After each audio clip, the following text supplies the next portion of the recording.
What are the pivotal moments in your life? Hi, how are you? So yesterday I was scrolling on Instagram and I came across a video with Jamie Lee Curtis, and she was talking about a book that she read that inspired her, and it was called The Special Topics of Calamity Physics by Marisha Pessl. And she said that there was a line in the book that really made her think or changed her life or something like that. And it was something along the lines of, we think our life is about where we came from and how we were raised and what our job is. And she says, no, our life is based on a few seconds that we didn't see coming, and what you do in those unexpected seconds changes your life. And you really don't know what you're going to do until those unexpected seconds happen. And that got me thinking about the pivotal moments in my life. And it got me thinking about a couple of things. One, I think we are, and our life is kind of where we came from and who we are and what we are doing and the choices we make. That's part of it.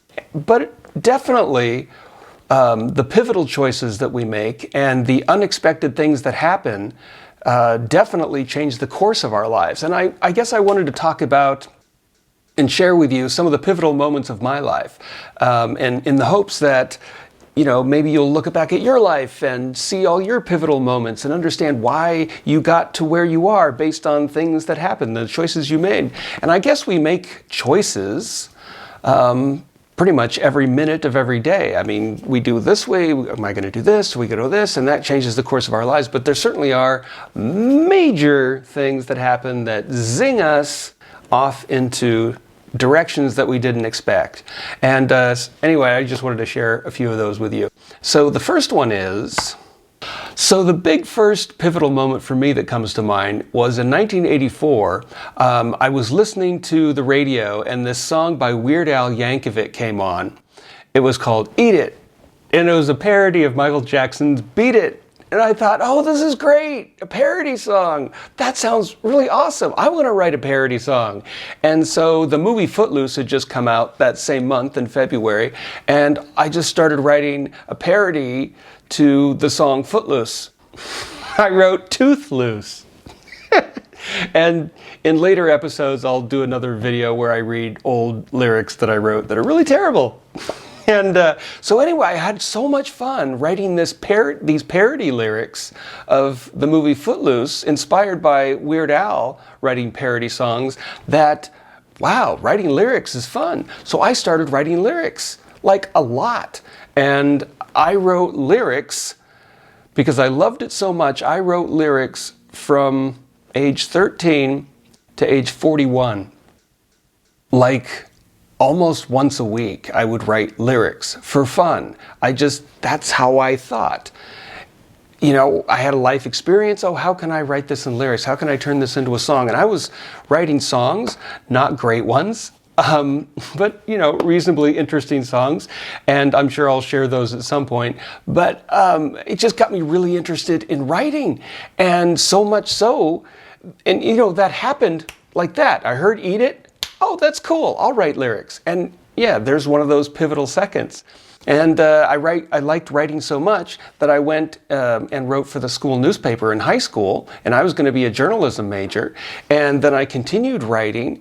And so later in my 30s, I went to a writer conference called Taxi. Taxi is an A&R company, I think they're still around, where you submit your songs and other artists hopefully record them and perform them.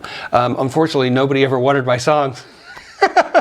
But I went to their conference in Los Angeles a couple times, and in 2012, in November or December, I went down to the Taxi Writers Conference.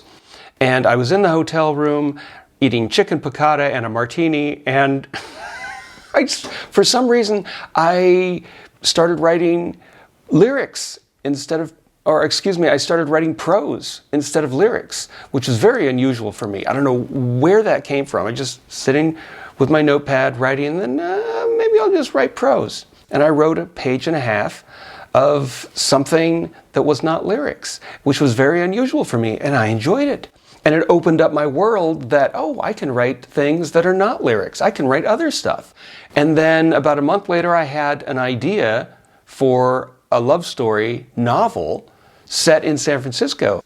And I thought, oh, well, I'm going to do that. And so that started me writing this novel that I'm going to publish in a month or two.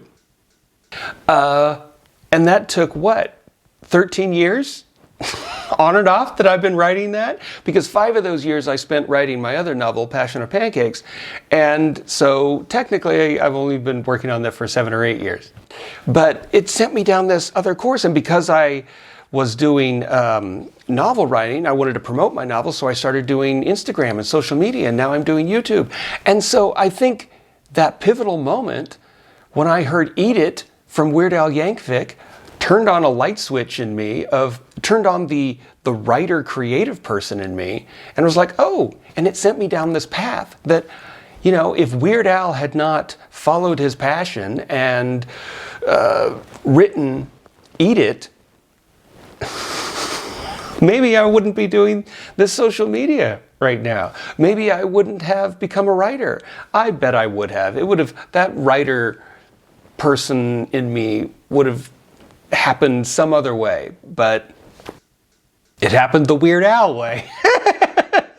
So anyway, that's one of my pivotal moments. Let's think of another. So another pivotal moment was, another pivotal.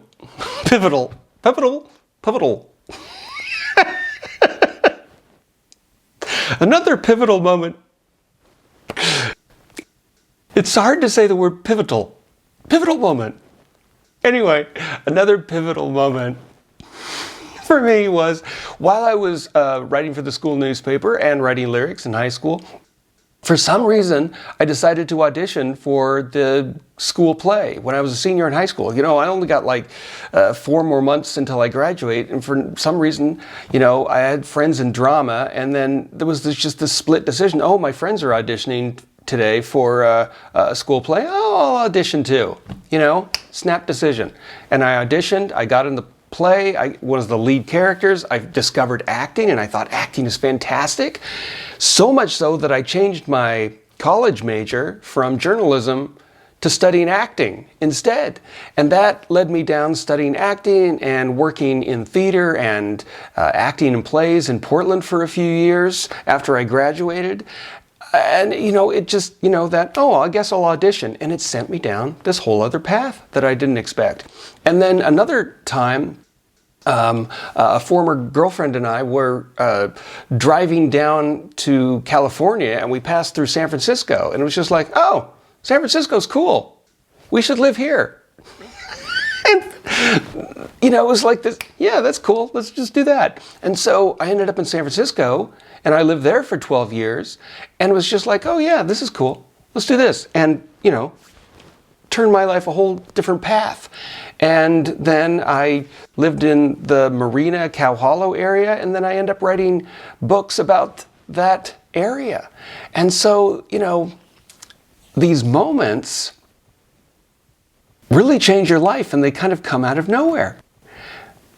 So we have all of these pivotal moments happening, you know, every day, every week, every month, and then these big ones happen that, you know, take us major directions for long lengths of time, and then there's another major switch. But, you know, you meet friends, and you meet significant others, and you get a new job, and your life, it's like a patchwork of paths that you're going down, you know, maybe levels, I don't know how to view it, you know, but it's interesting where our lives go and why they go there, and were we going to go there anyway? It's just this is specific thing that happened. You know, if another specific thing happened, would we have gone a different way, or would, I don't know. It's just very strange to think about life and how we end up where we are and what we're doing. And anyway, it's fun getting deep today. Anyway, I hope this inspires you. I hope this inspires you to think about your life and the pivotal moments in your life and why things happened, and to appreciate those pivotal moments. And that may have seemed insignificant and inconsequential at the time, but now you're like, wow, if I hadn't done that, I wouldn't have done this and that. Anyway, fun things to think about. Anyway, I hope you have a really great week this week, and I hope this helps your life somehow. And I like getting real deep sometimes. It balances out the ridiculous stuff that I do on, on Instagram and here and in daily life. Anyway, I don't know what I'm talking about anymore. Have a great week, and I will see you next week with another fantastic video.